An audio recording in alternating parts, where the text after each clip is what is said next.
Last class में हम लोगों ने किया था कि डिमांड क्या होती है, फिर हमने कहा लॉ ऑफ डिमांड क्या होता है, फिर हमने कहा कि इंक्रीज डिक्रीज कॉन्ट्रैक्शन एक्सपेंशन, ये सब हमने किया था। तो वहाँ से हमें क्या पता चल रहा था कि इन्वर्स रिलेशन है प्राइस एंड क्वांटिटी डिमांडेड में, ये पता लग रहा था। बट कितना है, मतलब प्राइस में इतना चेंज हो तो डिमांड में इतना चेंज होगा या इतना सा चेंज होगा या बिल्कुल चेंज नहीं होगा, या प्राइस में बिल्कुल चेंज नहीं हो डिमांड में चेंज होता रहेगा। मतलब the degree of change, how much change will happen, that is studied under elasticity of demand.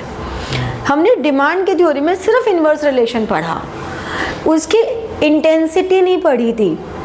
ठीक है, अब हम ये पढ़ेंगे कि what is the intensity.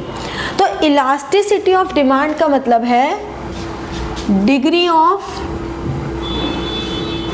Change in demand. Demand में किस तरह का चेंज आता है और कितना चेंज आता है। अब ये ड्यू टू मैनी फैक्टर्स हो सकता है। अगर ये ड्यू टू प्राइस है तो हम उसे कहेंगे प्राइस इलास्टिसिटी,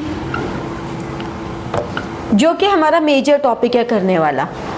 बट हमें नॉलेज के लिए, क्योंकि एमसीक्यूज में थोड़ा सा एक्स्ट्रा पूछ लेते हैं, 11th में आप लोगों ने सिर्फ प्राइस इलास्टिसिटी किया था। अब अगर वो ड्यू टू इनकम है तो वी से इनकम इलास्टिसिटी ऑफ डिमांड।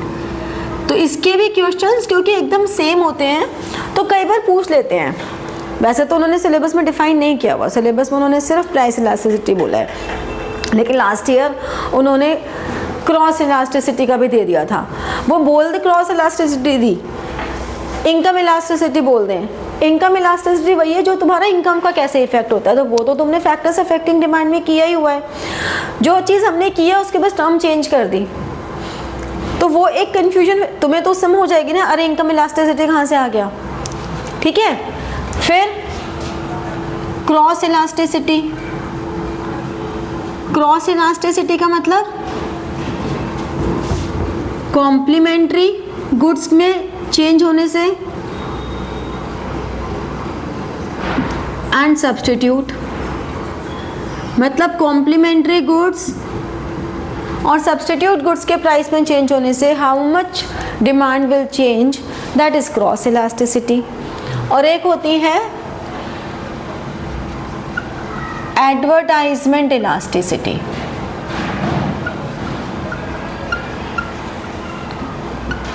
कि एडवर्टाइजमेंट एक्सपेंडिचर में चेंज होने से कितनी इलास्टिसिटी होगी। तो इन सब का सेम ही पैटर्न चलेगा। आपको अगर एक का फॉर्मूला पता है तो सबका फॉर्मूला सेम ही चलेगा, जो कि कॉमन फॉर्मूला हमारा होता है परसेंटेज मेथड। लेकिन उससे पहले हम ये देख लेते हैं कि जो चार इलास्टिसिटी हैं इनका मतलब क्या हुआ कि due to change in price how much quantity demanded will change, due to change in income of the consumer how much demand will be change, quantity demanded term is associated with price only. Quantity demanded, this term is associated with price only. बाकी सबके साथ हम term use करते हैं demand. Due to change in price of complementary और substitute goods how much demand will be change, due to change in expenditure on advertisement how much demand will change. ठीक है, अब हमारे पास परसेंटेज मेथड में हमने कहा इलास्टिसिटी का formula होता है change in quantity change in price into price upon Q. Change in quantity मतलब Q1 minus Q0। Q1 is original quantity और Q0 is Q1 is new quantity. New quantity और Q0 is original quantity. इसी तरह से P1 minus P0 is change in P। ठीक है, और ये जो हम ले रहे हैं ये आपका ओरिजिनल ले रहे हैं P0 Q0। तो यहीं से हमें क्या समझ में आ रहा है कि प्राइस इलास्टिसिटी, इससे हमारा एक नंबर आएगा और ये हमेशा नेगेटिव में ही होगा। क्यों नेगेटिव होगा? प्राइस इलास्टिसिटी हमेशा नेगेटिव क्यों होगी? Why price elasticity is always negative?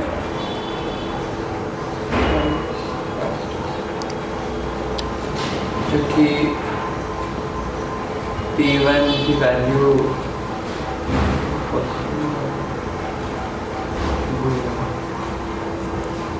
Law of demand क्या होता है?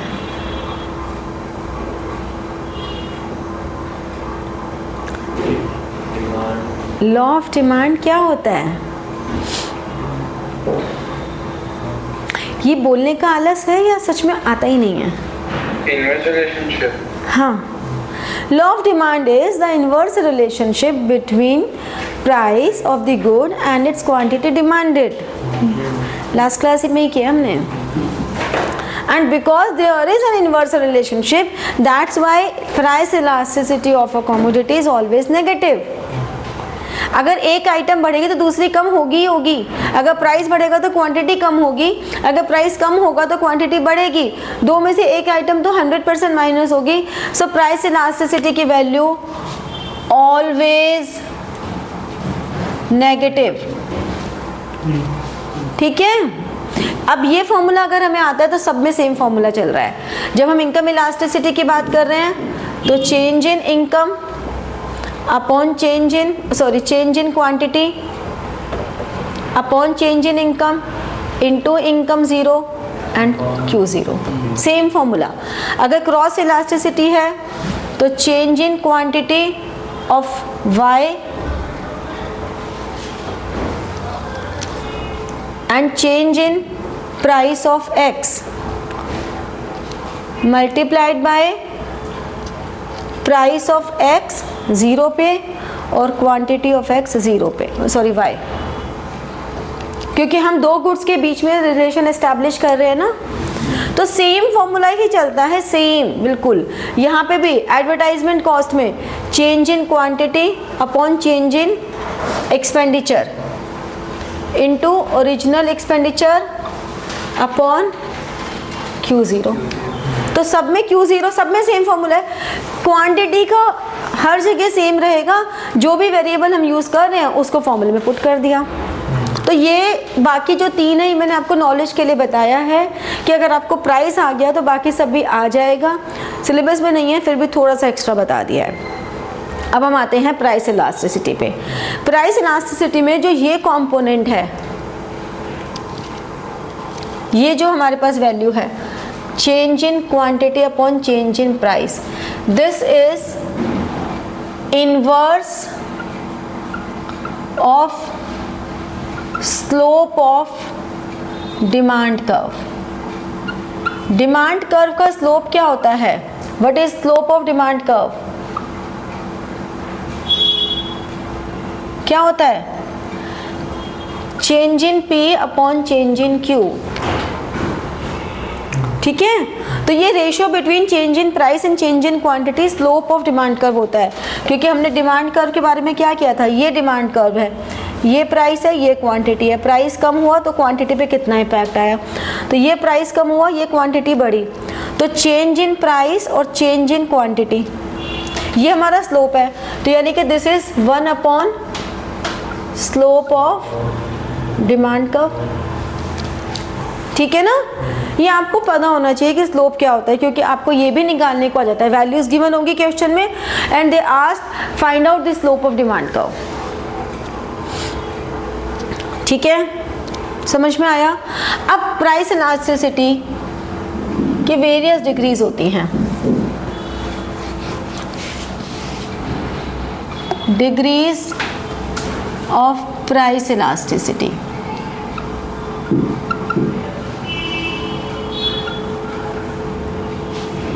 याद है कुछ कौन सी डिग्रीज होती हैं?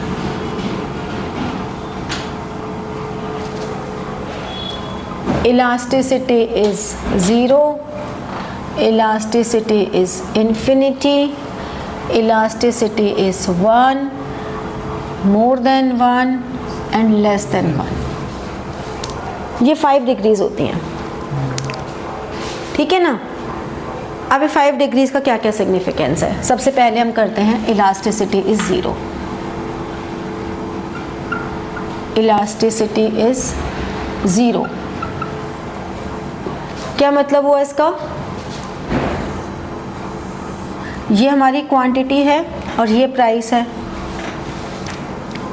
ज़ीरो का मतलब आपके प्राइस में कितना भी चेंज हो जाए, P1, P2, P3 कोई भी चेंज आ जाए, zero elasticity, no change in quantity demanded, ठीक है ना। Vertical, parallel to Y axis, straight line. तो अगर आता है if a demand curve is a vertical straight line, then what will be the elasticity? क्या होगी इलास्टिसिटी? ज़ीरो होगी, ठीक है ना। प्राइस पे ये जनरली किस तरह की गुड्स में पॉसिबल है? ऐसी इलास्टिसिटी किसकी होगी?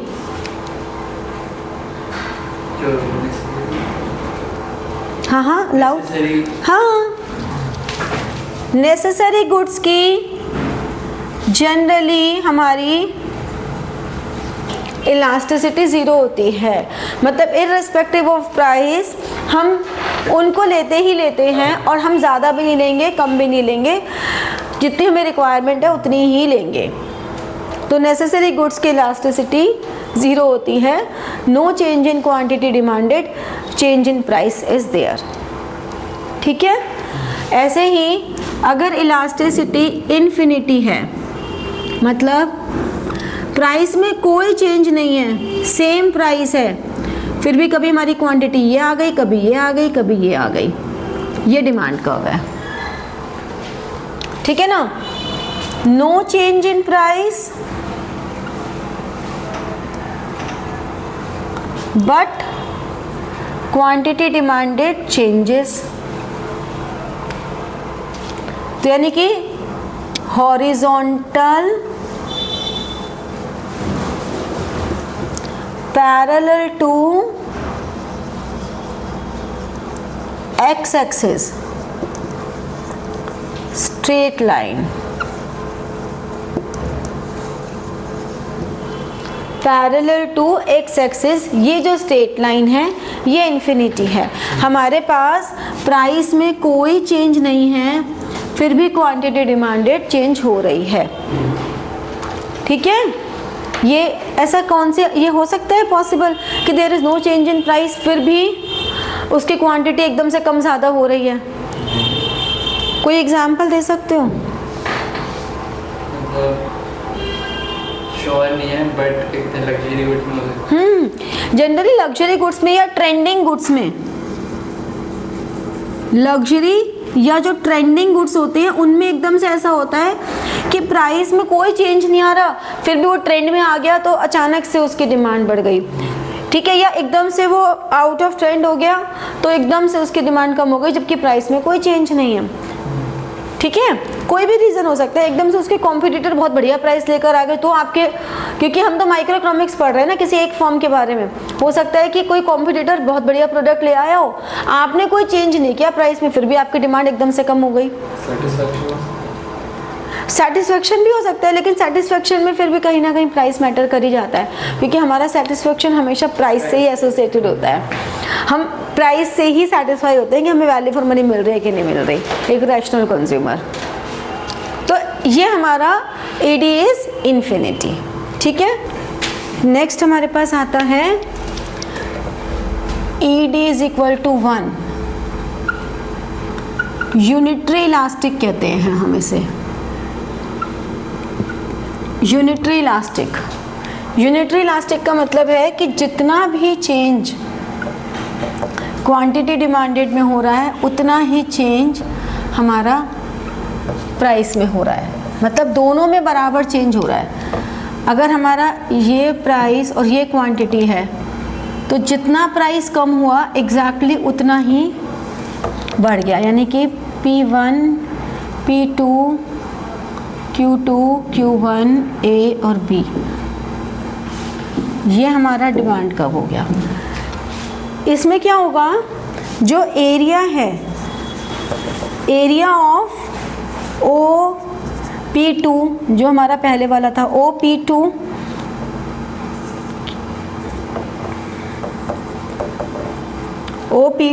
A और Q2, ये वाला जो हमारे पास है, इसका एरिया और एरिया ऑफ OP1 BQ1, इन दोनों का ना एरिया सेम रहेगा। मतलब जब यूनिटरी इलास्टिक होता है तो देयर इज़ नो चेंज, कहीं पे भी प्राइस अगर बढ़ेगा भी तो भी जो rectangle formed below the demand curve, rectangle formed below the demand curve,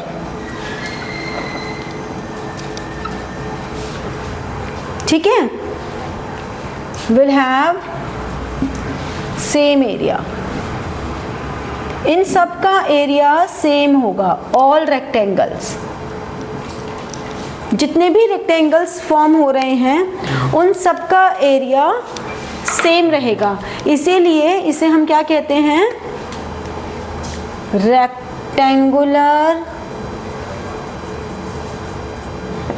hyperbola, rectangular hyperbola कहते हैं, ठीक है। तो जब भी यूनिटरी इलास्टिक होगा तो दोनों इक्वल रहेंगे।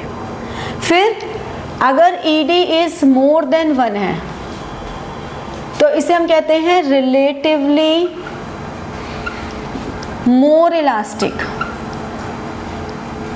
एक से ज़्यादा है अगर इलास्टिसिटी की वैल्यू, तो इसका मतलब प्राइस में थोड़ा सा चेंज हुआ लेकिन क्वांटिटी ज़्यादा चेंज हो रही है, तो इसका मतलब क्या हुआ, percentage change in price is less then percentage change in quantity demanded.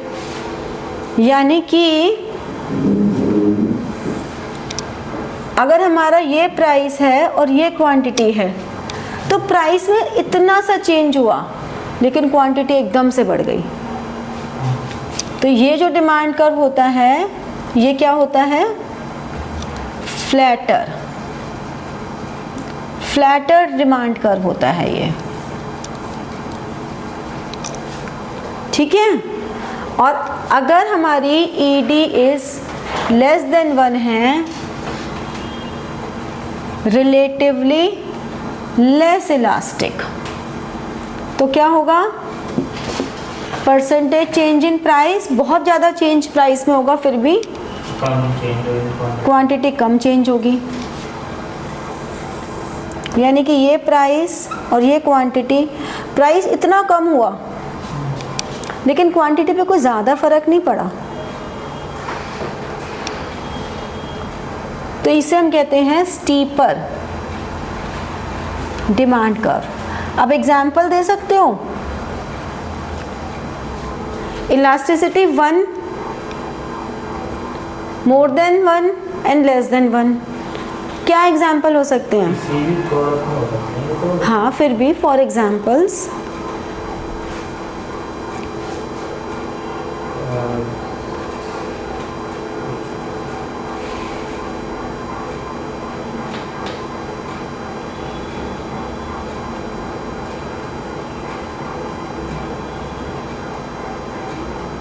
Price में थोड़ा सा चेंज हुआ और डिमांड एकदम से बढ़ गई, या यूनिटरी इलास्टिक है, ये दोनों ही हमारे कंफर्ट गुड्स में आ जाते हैं।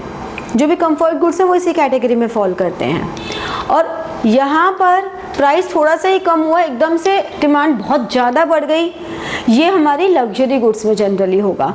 कि लग्जरी गुड्स में क्या होगा, थोड़ा सा कम होते हैं, सोचेंगे चलो अब तो हम भी अफोर्ड कर ही सकते हैं, थोड़ी हिम्मत करके, तो एकदम से उसकी डिमांड ज़्यादा बढ़ जाएगी, कहीं महंगा ना हो जाए। स्पेकुलेटिव आइटम्स में ऐसा होता है, गोल्ड होने को तो बहुत महंगा है, लेकिन जब वो 180 पहुंच गया था और जब जिस दिन वो 137 पे पहुंचा, उस दिन लोग देखो छुट्टी कर करके अपने ऑफिस की गोल्ड खरीदने गए हैं। क्यों? उसका प्राइस थोड़ा सा कम हुआ, उसकी डिमांड बहुत तेज़ी से बढ़ गई फ्यूचर एक्सपेक्टेशंस की वजह से। स्पेकुलेटिव आइटम की वजह से, कि जिसका हमेशा, जैसे शेयर्स का प्राइस है, शेयर्स हमेशा, जिस कंपनी के शेयर्स का हमेशा अपवर्ड्स ट्रेंडिंग रहता है, वो अगर किसी भी टाइम में मान लो डाउन पर आ गया तो एकदम से उसकी डिमांड बढ़ जाएगी कि भाई ये हमेशा अपवर्ड ट्रेंड पे रहता है, अभी कम आ गया तो चलो फटाफट से ले लो। तो जो भी स्पेकुलेटिव आइटम्स हैं, जो भी अपवर्ड ट्रेंडिंग आइटम्स हैं, उनमें ऐसा होता है। ठीक है, ये समझ में आया, क्लियर हुआ? अब हम बात करते हैं कि जितनी भी हमने इलास्टिसिटी की बात करी, सब हमने परसेंटेज मेथड से की। हमारे पास मेथड कौन कौन से होते हैं? ये तो डिग्रीज हैं 5 methods of calculating elasticity of demand. 3 methods होते हैं। एक तो जो हमने अभी, जिससे हमने चैप्टर स्टार्ट किया, क्या था? Percentage method. परसेंटेज मेथड, या इसे हम प्रोपोर्शनेट मेथड भी कहते हैं।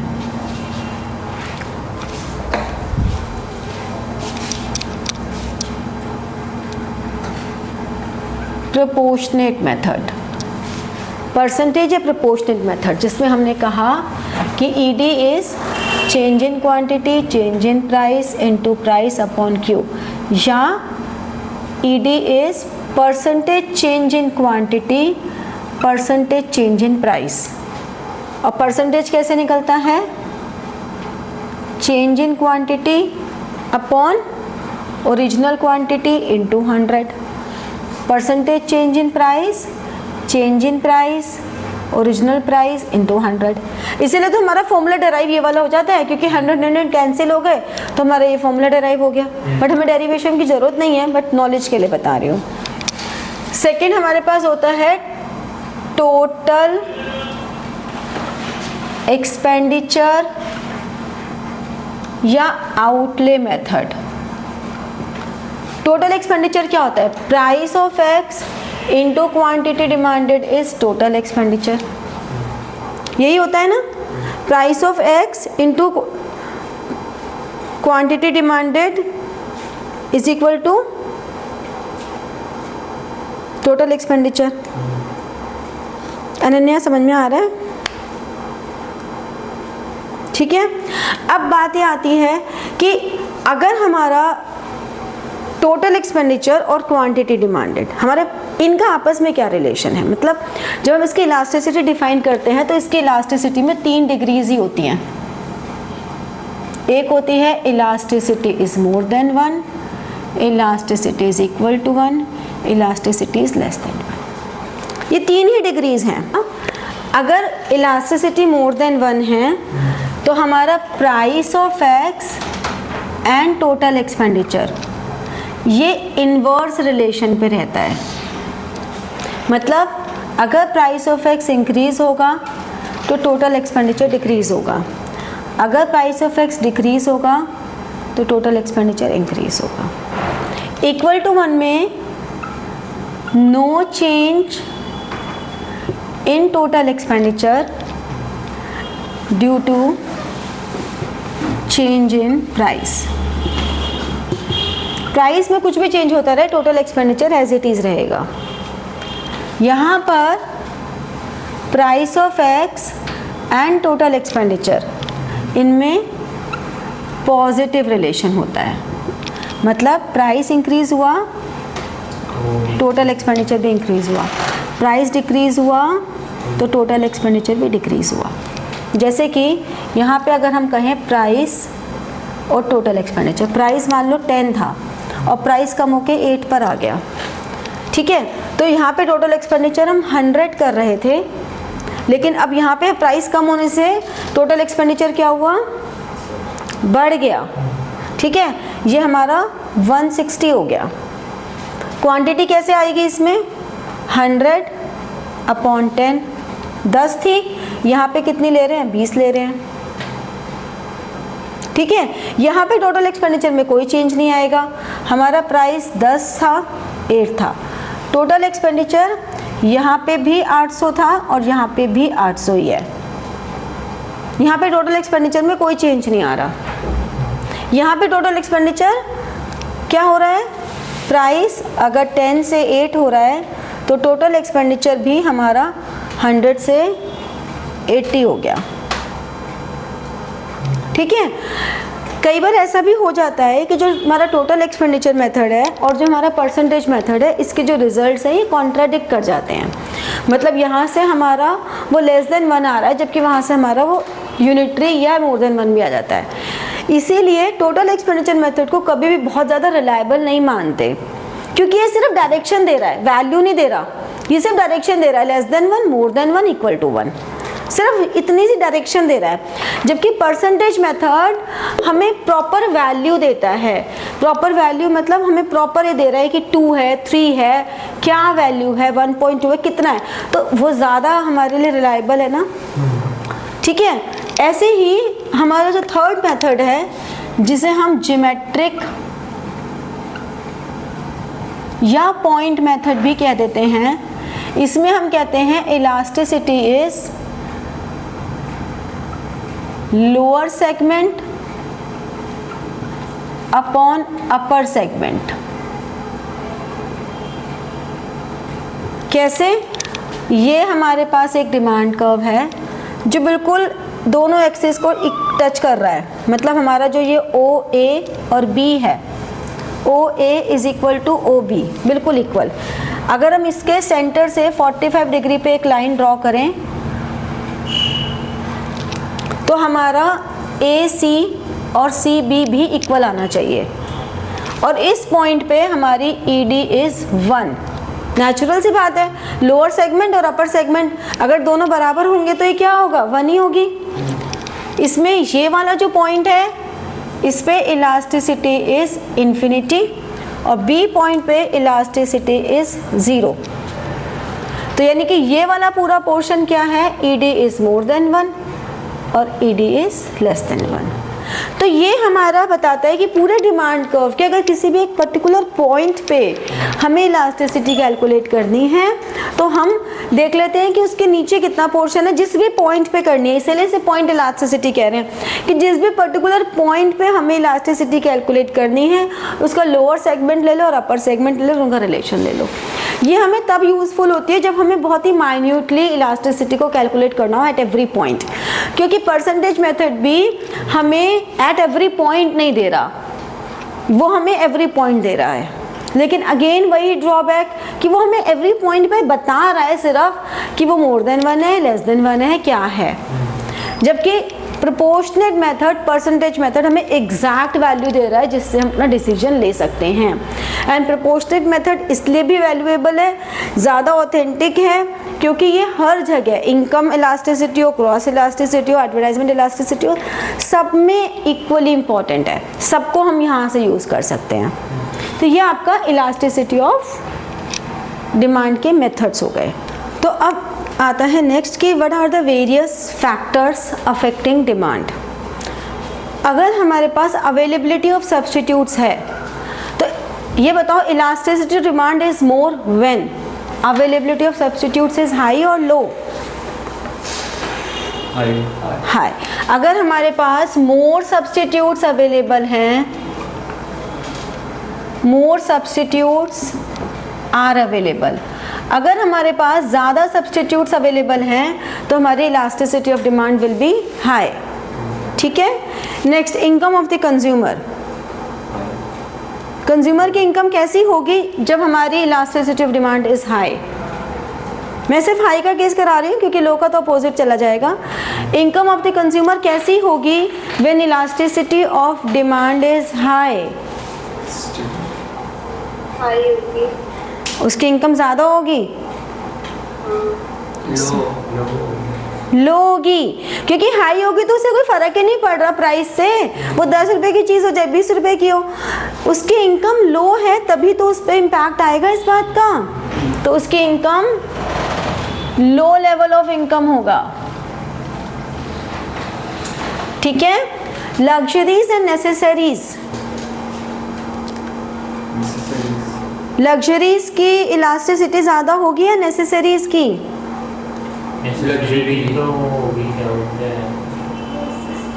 नेसेसरी की इलास्टिसिटी ज़्यादा होगी। उसकी तो इलास्टिसिटी जीरो। नेसेसरी गुड्स का तो प्राइस का कोई इम्पैक्ट ही नहीं आ रहा। Even in case of any price you will buy. Medicine है, ऐसा नहीं होगा कि उसकी इलास्टिसिटी होगी। मेडिसिन है मीन्स लेनी है तो लेनी है, लेकिन लग्जरी की elasticity will be high.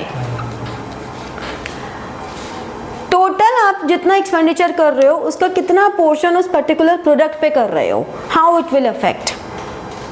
For example, मेरी अगर 1 लाख रुपए महीने की इनकम है और मुझे ये एक पेन लेना है 20 रुपए का, तो मेरी इनकम का बहुत कम पोर्शन आ रहा है। लेकिन अगर मुझे एक एसी लेना है जो ड्यूअल कन्वर्टर ये फलाना ढिमकाना, मतलब वो 70,000 का एसी, हाँ, तो वो तो प्रोपोर्शन ज़्यादा हो गया। तो इलास्टिसिटी कब ज़्यादा होगी? जब टोटल इनकम का कितना पोर्शन उस पर्टिकुलर कमोडिटी पे स्पेंड हो कि इलास्टिसिटी ज़्यादा होगी। जब ज़्यादा, हाँ, इस 20 रुपए के पेन की इलास्टिसिटी कुछ भी नहीं होगी मेरे लिए, लेकिन वो 70,000 के एसी की होगी। यानी कि व्हेन मोर proportion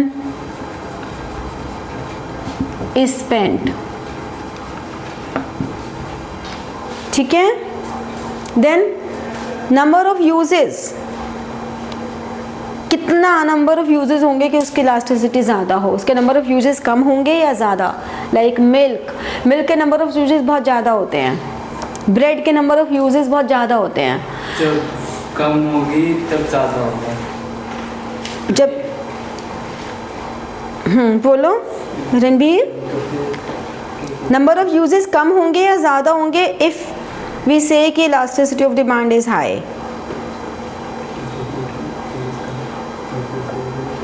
अगर हम कहें elasticity of demand is high, तो नंबर ऑफ यूजेस कम होने चाहिए कि ज़्यादा?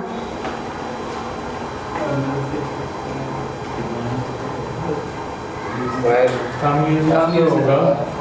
नहीं, ज़्यादा यूजेस होंगे तो फिर डिमांड ज़्यादा होगी, क्योंकि इससे ज़्यादा होंगे ना, क्योंकि उस कमोडिटी का यूज़ हम अलग अलग जगह कर रहे हैं। अगर मिल्क है तो मिल्क का प्राइस बढ़ने से हमारे एकदम से उस पर इम्पैक्ट ज़्यादा आएगा, क्योंकि हम मिल्क को एज अ मिल्क चाय में भी यूज़ कर रहे हैं, हम उसको कर्ड भी ले रहे हैं, उसका पनीर भी बना रहे हैं, वेरियस आइटम्स आर यूजिंग। तो more uses. Then time period,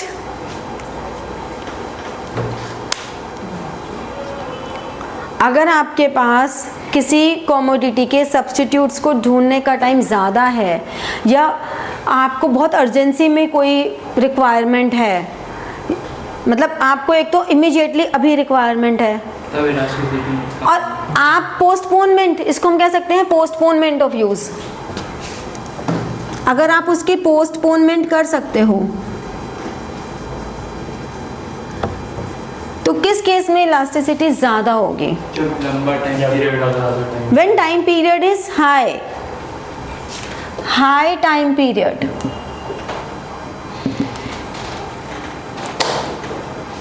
ठीक है, तो इलास्टिसिटी ऑफ डिमांड के कॉन्सेप्ट का पढ़ने का यूज़ क्या है? सबसे ज़्यादा इसका यूज़ है जो कमोडिटी टैक्स होता है, जीएसटी हम लगाते हैं, उसके लिए इसका सबसे ज़्यादा यूज़ आता है। क्योंकि कमोडिटी टैक्स में ये पता लगता है कि अच्छा इसकी इलास्टिसिटी कैसी है। अगर हम इस पर जीएसटी लगाएंगे, इस पर टैक्स लगाएंगे, तभी तो जब बजट आता है तो जिन आइटम्स की उन्हें मार्केट में परचेज़ को डिस्करेज करना होता है उस पर टैक्स ज़्यादा लगा देते हैं।